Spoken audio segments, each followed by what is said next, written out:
শুভ সন্ধ্যা বন্ধুরা, সবাই কেমন আছো? আশা করি তোমরা সবাই খুব ভালো আছো। আমি রুমা আর আমার ছোট্ট ব্লগে তোমাদের সবাইকে স্বাগত জানাই। আমি যে ভিডিওটা তোমাদের সামনে এখন তুলে ধরছি, এটা কিন্তু হায়দ্রাবাদের গণেশ পুজোর প্রথম দিন। হ্যাঁ, অনেকটা লেট হয়ে গেল তোমাদের সামনে ছাড়তে ছাড়তে ভিডিওটা। এই যে মূর্তিটা দেখছো, কি সুন্দর, কি অপূর্ব দেখতে। আমি হায়দ্রাবাদে এই প্রথম এত বড় মূর্তি দেখলাম। কলকাতায় আমি এত বড় ঠাকুর আমি সত্যি দেখিনি।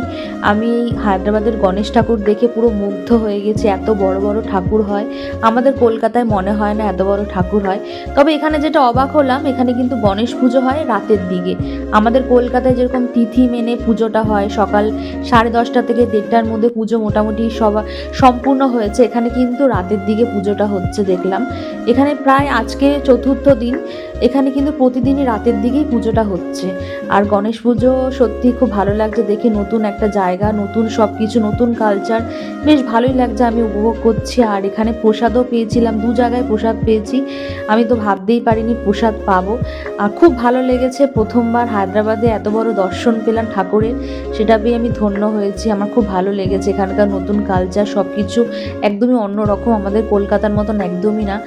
আর এই যে গণেশের মূর্তিটা তোমরা দেখতে পাচ্ছ, এটা কিন্তু আমার ফ্ল্যাটের সামনে একদম, যেটা ব্যালকনি থেকে তোমাদের ভিডিও শেয়ার করেছি। এটা হচ্ছে একদম পাড়ার পুজো। এখানেও রাতের দিকে পুজো হচ্ছে, এখানে প্রচুর লোকজন, প্রচুর কচি কাঁচা। খুব ভালো লাগলো দেখে। সবে পুজো শুরু হয়েছে, তখন বাজে রাত 10টা, মানে এই সময় অঞ্জলি দিচ্ছে আর কি ব্যাপারটা।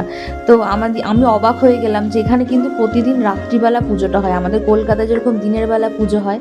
যাই হোক, আমার খুব ভালো লাগছে, এখনো পুজো চলবে আরো কটা দিন, বেশ মজায় কাটছে আমার।